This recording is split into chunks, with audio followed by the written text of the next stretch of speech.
여러분 안녕하세요. 자, 이민에 대한 관심이 많으신 것 같아서 제가 오늘은 이 영상 준비해 봤습니다. 여러분들 과연 캐나다에 가면 무엇을 먹고 살 수 있을까? 한국에서는 그렇죠. 굉장히 많이 공부를 해서 대기업에 들어가고 뭐 이렇게 대부분들이 생각을 하십니다. 근데 이게 캐나다는 조금 틀려요. 캐나다는 오히려 펜트 잡고 책상에서 일하는 사람들보다 자기가 몸으로 할 수 있는 거를 더 쳐줍니다. 예를 들면 기술자들이죠. 손으로 다 할 수 있는 거. 뭐가 대표적인 게 있을까요? 예를 들면 목수를 하신다든가 아니면 전기를 하시는 분이라든가 아니면 플러머라고 그러는데 그게 한국말로 뭔지 모르겠어요. 그런 분들은 화장실에 물 내려가는 거, 하수구, 수도 설치 뭐 이런 거 하시는 분들 있잖아요. 그리고 예를 들면 그 히팅하고 관련되는 거 집에서 어떻게 하면 집을 덥게 하고 에어컨 설치하고 뭐 이런 것들. 이런 분들 아니면 용접을 한다든가 남자분들은 그렇죠. 자, 이런 것들이 굉장히 비싸요. 그래서 한국에서는 어떤지 모르겠어요. 그러니까 예를 들면 도배를 한다. 그러면 도배공을 부르시죠. 비싸지 않으니까 한국에서는. 근데 여기서는 도배를 하려고 그래서 도배공을 부른다. 내가 페인트 칠을 해서 페인트공을 부른다. 이게 다 엄청난 돈이 들어갑니다. 그러니까 캐나다 사람들은 여기에서는 홈디포라든가 아니면 로나라든가 홈 하드웨어 뭐 이런 데에서 공구들을 굉장히 많이 사지요. 저는 제가 한국에 살았을 때 저희 아버지가 이 모질을 하셨는지 모르겠어요. 저희 집에 이 드라이버도 없었던 기억이 나는 것 같아요. 망치 하나, 뭐 못질 하나 이렇게 안 하셨죠. 한국에서는 뭐 도배는 도배공이 하고 뭐든지 다 철물점에서 해결을 다 해주셨잖아요. 근데 여기서는 그게 다 돈입니다. 그러다 보니까 남자들이 저희 남편도 이렇게 전구 하나 가는 거 뭐 이런 거 누구 시키지 않고 본인이 다 합니다.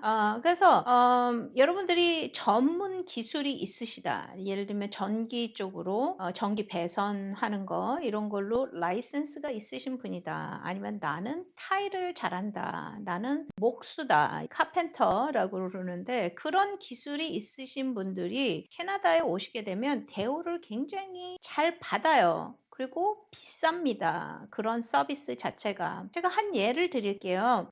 저희 집에서 저희가 하수구를 고쳐야 됐었습니다. 그때. 그게 어떻게 됐냐면 이제 저희 집하고 도시의 관하고 연결하는 관에 뿌리가 이렇게 들어갔어요. 그때 당시에는 그 하수구가 진흙으로 돼 있는 클레이 파이프이라고 그랬는데 PVC가 아니고 클레이 파이프이었기 때문에 이게 나무 뿌리가 들어가 가지고 얘를 이렇게 꽉 조인 거예요. 그러니까 저희 집에서는 물이 시에 있는 그 관으로 흘러내려가야 되는데 그게 안 내려가는 거죠. 자, 그래서 플러머를 불렀습니다. 자, 그래서 그분들이 뭐라 그랬냐면 우리가 요 클레이 파이프를 PVC 파이프로 교환을 해야 된다. 자, 그때 제가 돈을 얼마를 썼을까요? 그때 10,000불을 썼습니다. 자, 그분들의 노동을 보니까 어떻게 하냐면요. 딱 사람, 저만한 사람 요만큼 폭으로 해서 2m를 이렇게 파고 들어갑니다. 그리고 한 사람이 딱 누우면 될 수 있는 그 길이를 파요. 삽으로 파시더라고요. 그때 왜 그러셨는지 모르는데 기계로 이렇게 파는 게 아니라 삽으로 파시는데 저는 그 묘지를 파는 듯한 그런 느낌이 들었습니다. 어쨌든 그만큼을 파시고 그리고 그 클레이 파이프로 돼 있었던 거를 PVC 파이프로 이렇게 교환을 하는데 그때 들어간 비용은 10,000불이에요. 세 분이 오셔서 이틀을 일했습니다. 10,000불이라는 돈은 얼마예요? 한국 돈으로 한 1,000,000원 정도 되나요? 한국에서는 그만큼 들어가나요? 생각을 한번 해보세요. 자, 이렇게 비쌉니다. 그렇다고 저희 남편이 가가지고 이렇게 삽질을 할 수 있는 것도 아니고요. 그렇기 때문에 저희는 그렇게 돈을 썼습니다. 자, 그다음에 이제 지붕 고치는 분들 뭐 이런 분들도 마찬가지예요. 그게 싸지는 않습니다. 본인이 물론 할 수 있죠. 저희 남편이 할 수도 있지만 저희 남편은 자기는 못한다고 그러더라고요. 그래서 이제 그러면 이제 돈을 써야 되는 거죠. 자, 그래서 여러분들이 캐나다는 뭐든지 손으로 할 수 있는 거 웰딩도 마찬가지죠. 용접이라고 그러는데 그리고 트레일러 운전하는 분들 뭐 이런 분들 오히려 그분들 봉급이 대기업 직원들보다 더 나아요. 제가 봤을 때. 그리고 캐나다는 생산직하고 그 사무직하고 비교를 했을 때 그 차이가 별로 없어요. 아무리 제가 좋은 직장을 다니고 이 책상에 앞에서 앉아서 일하는 거는 편하긴 해요. 왜냐면은 육체적인 노동을 안 하니까. 근데 육체적으로 노동을 하는 사람하고 사무직 하는 사람하고 비교를 했을 때 별로 차이가 나지 않는다. 예를 들면 사무실에서 일하는 사람이 100을 번다 그러면 그 공장에서 일하는 사람은 제가 봤을 때 한 70에서 80까지도 벌을 수가 있어요. 별 차이 안 나요. 20% 30% 밖에 차이가 나지 않습니다. 조금 더 벌어요, 사무직원들이. 자, 이것도 뭐 그 뭐든지에 따라서 다르겠지만 근데 인제 제가 봤을 때 오히려 공장에서 일하시는 분들은요. 이분들은 시간을 딱딱딱딱 쳐서 줘요. 저 같은 경우는 이제 사무직이다 보니까 이게 샐러리맨입니다. 그래서 시간 따지지 않아요. 어떨 때는 야근하고 주말에 일하고 그래도 어떨 때는 그냥 그거를 돈으로 쳐주지 않아요. 오히려 생산직에 있는 사람들은 다 시간으로 딱딱딱 쳐주기 때문에 그 오버타임을 하게 되면 이게 여기선 time and half라고 그래서 내가 원래는 10불을 벌었으면 15불을 그때 주는 거죠. 그래서 봉급이 더 세요. 오버타임을 시키게 되면. 요런 차이가 있습니다. 캐나다하고 한국하고는 글쎄 한국은 사무직 하는 사람이 돈을 굉장히 많이 벌잖아요.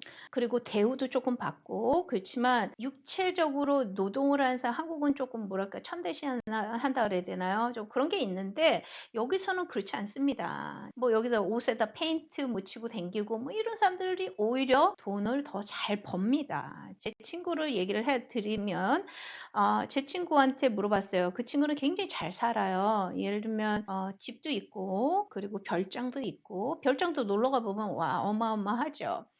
"야 도대체 너는 뭐 해서 돈 벌고 사니?" 하고 물어봤어요. 그랬더니 자기는 지붕 고치는 사람이야." 이렇게 얘기를 하더라고요. "너는 뭐 하고 사니?" 또 딴 친구한테 물어보면 난 페인트 칠하면서 해서 먹고 살아." 그런 친구들이 더 잘 살아요. 그렇습니다. 캐나다는 손으로 하는 거. 요리도 마찬가지죠. 여러분들이 캐나다는 요리를 굉장히 많이 해 먹어야 돼요. 왜냐하면 한국에서는 그냥 주문하면은 바로바로 오잖아요. 근데 여기서는 아직까지 이 주문을 해서 밥을 먹고 이게 그렇게 싸지는 않습니다. 예를 들면 딜리버리 차지가 들어가고요. 그리고 음식도 피자밖에죠. 그리고 여러분들이 만약에 식당에 가서 밥을 드시게 되면 제가 생각했을 때 텍스 내야 되죠. 뭐 팁 줘야죠. 이렇게 되면 이게 장난이 아니에요. 그러니까 예를 들면 음식값이 10불이었으면 맨 마지막엔 한 20불 쓴다고 생각을 하시면 됩니다. 택스 줘야 되죠.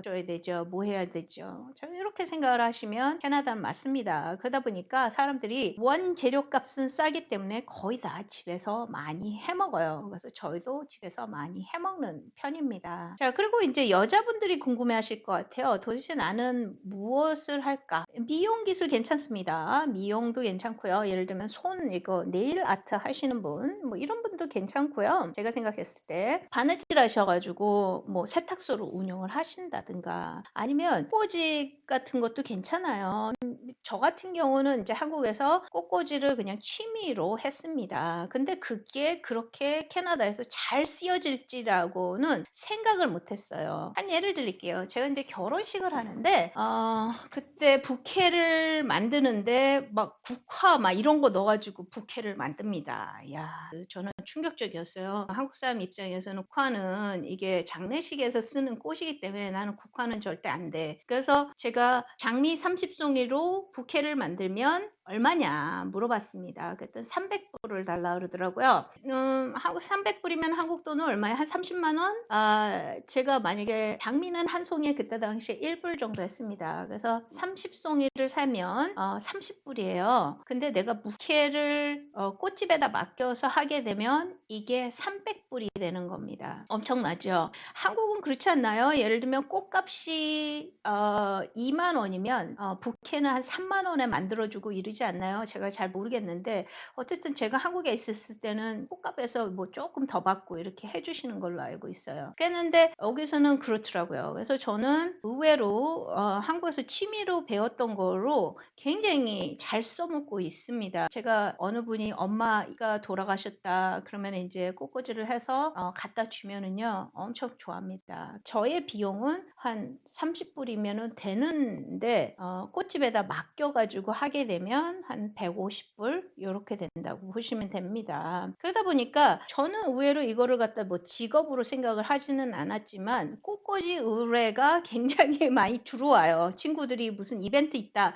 야, 나 어디 가야 돼. 꽃꽂이 좀 해줘. 그러면 저는 그냥 꽃값만 받고 그냥 친구들한테 해줍니다. 서비스로. 그러면 엄청 좋아요. 자, 이런 식으로 여러분들이 그 캐나다에서는 손으로 하는 거를 굉장히 값지게 쳐줍니다. 그리고 캐나다는 여러분들이 생각하실 때 물론 직업의 귀천이 100% 없다라고는 제가 말씀을 못 드리겠지만 한국에서처럼 사람을 무시하고 뭐 이런 거 그런 거는 없습니다. 내가 페인트 묻고 흙 묻히고 댕긴다 그래가지고 사람들이 막 이상하게 보고 이러지 않습니다. 여러분들이 만약에 도대체 내가 무슨 기술을 배워야 될까 이렇게 생각을 하시면 저는 이런 부분을 추천을 드려요. 한국에서는 어떻게 보면 천대받았지만 내가 손으로 해서 내가 순수한 노동으로 해서 기술로 해서 내가 먹고 살 수 있다. 이렇게 손으로 할 수 있는 거 그런 기술을 배워가지고 오시게 되면 여기선 써먹을 수가 있을 것 같아요. 자, 오늘 시간 여러분들한테 유익한 시간이 되셨기를 바라고요. 그럼 저는 오늘 여기까지 하겠습니다. 감사합니다.